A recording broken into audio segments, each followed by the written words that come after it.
जय बद्री केदारनाथ दोस्तों, बहुत बहुत स्वागत है आप लोगों का मेरे एक और यूट्यूब वीडियो पे। तो दोस्तों आज 14 अप्रैल हो चुकी है और 13 अप्रैल तक के मेरे म्यूचुअल फंड पोर्टफोलियो अपडेट हो चुके हैं। इससे पहले कि मैं इस वीडियो को शुरू करूं, आपकी जानकारी के लिए बता दूं कि मैं AMFI registered mutual fund distributor हूं। मेरा ARN नंबर 357890 डिस्क्रिप्शन में मौजूद है। इस वीडियो में दी गई जानकारी केवल और केवल एजुकेशन पर्पज़ के लिए है। इसे किसी भी रूप में इन्वेस्टमेंट एडवाइस ना समझा जाए।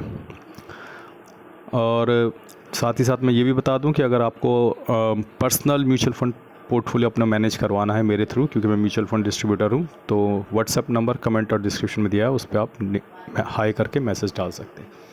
तो दोस्तों ज़्यादा लंबा नहीं करेंगे वीडियो को आज, क्योंकि आज मार्केट बंद थी। तो फटाफट देखते हैं कि कल क्या क्या तोड़फोड़ हुई मार्केट में। तो आप देख सकते हैं कि कल थोड़ा बहुत पोर्टफोलियो गिरा है, 6,000 रुपये के करीब गिरावट हुई है। और पोर्टफोलियो अभी भी just no profit no loss green में हैंग रहे। और आप देख सकते हैं कि पराग पारिक ने कल नुकसान दिया है, निपॉन लार्ज कैप ने भी, ICICI ने भी, एडलवेज ने भी, लेकिन प्रॉफिट में अभी ये सारे म्यूचुअल फंड। और नुकसान इन सब में रहा है कल। तो मैं धीरे धीरे स्क्रॉल कर रहा हूँ ताकि आप देख सकें। निपॉन इंडिया ग्रोथ कैप काफ़ी ऊपर है, HDFC mid cap, bank of India small cap, Bandhan large mid cap,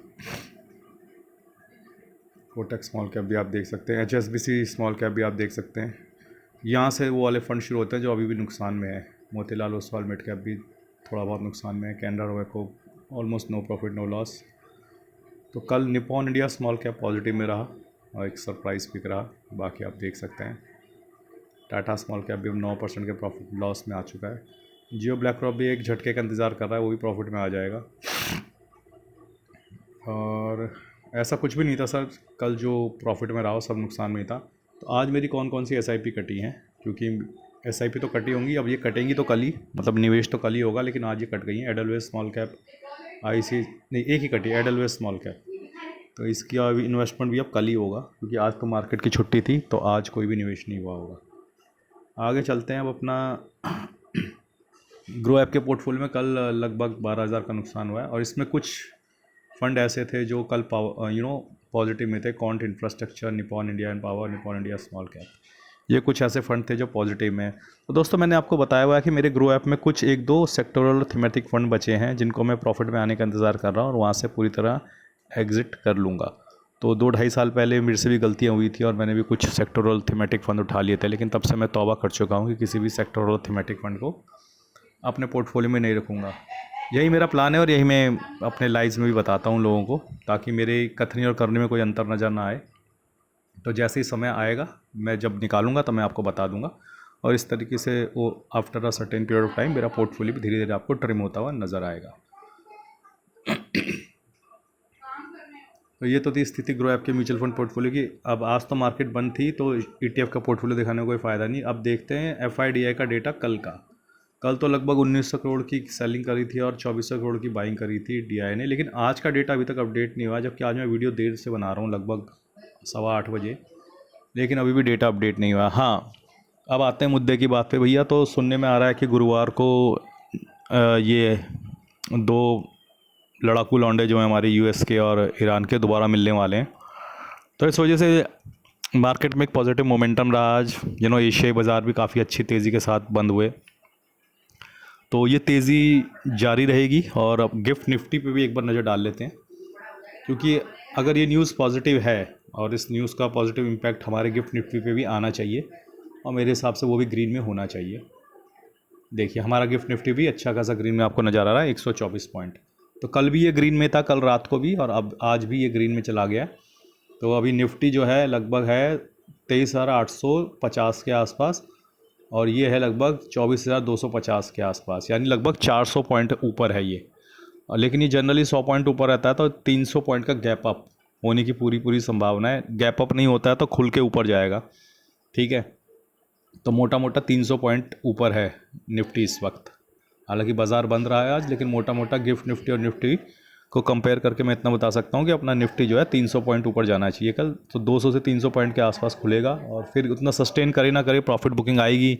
फिर ड्यूरिंग द डे तो कुछ भी हो सकता है, उसके बारे में तो मैं कह नहीं सकता। लेकिन अब गुरुवार को दोबारा एक मीटिंग की संभावना जताई जा रही है, और उसके बाद देखते हैं क्या होता है। देखिए अब बातचीत के लिए टेबल पे तो आना पड़ेगा। देखिए दोनों ने रास्ता देख लिया है एक दूसरे से बात करने का, कहाँ मिलना है, कैसे बात करनी है, क्या बात करनी है। पहली डिस्कशन फेल होनी ही थी, इसमें तो कोई दो राय नहीं थी। ठीक है, काफ़ी इमोशंस बहे होंगे उस मीटिंग में, और इसी वजह से वहाँ पे सुनने में आया था थोड़ी बहुत हाथापाई भी हो गई थी। लेकिन ठीक है, मुझे लगता है कि आने वाली मीटिंग थोड़ा फ्रूटफुल होगी, और हो सकता है कि इस मीटिंग में भी कुछ बात ना निकले। ये कम से कम मुझे लगता है कम से कम 4 से 10 मीटिंगों के बीच में इनकी हो सकती हैं।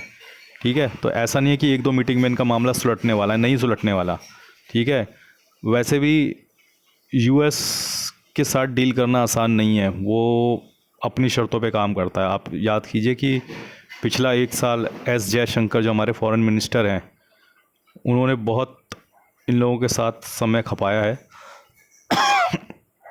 अपनी ट्रेड डील के लिए। हालांकि इंडिया में भी बहुत ज़बरदस्त धुरंधर फॉरेन लीडर्स हैं, उन्होंने चाणक्य नीति अपनाते हुए भी कभी भी अमेरिका को अपर हैंड लेने नहीं दिया, और दुनिया में सबसे आखिरी में हमारी ही ट्रेड डील हुई, लेकिन काफ़ी हद तक उसमें आधा आधा शर्तें मान ली गई। तो आधी उनकी मान ली गई, आधी हमारी मान ली गई।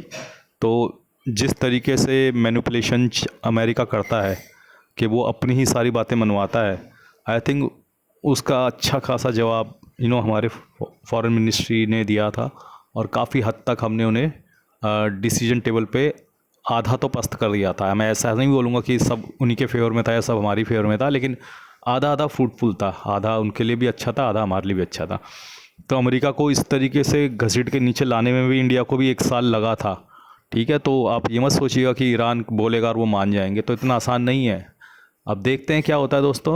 उम्मीद पे दुनिया कायम है। बाकी मैंने महेश चंद्र कौशिक जी के कुछ बेहतरीन बुक्स के लिंक यहाँ पे दे रखे हैं इसी वीडियो में, तो आप चाहें तो उनसे पढ़ सकते हैं, उन बुक्स को ख़रीद सकते हैं आप उन बुक्स को, उनसे आपको कुछ ज्ञान ही मिलेगा। तो दोस्तों आज के लिए बस इतना ही। धन्यवाद, गुड बाय, जय बद्री केदार।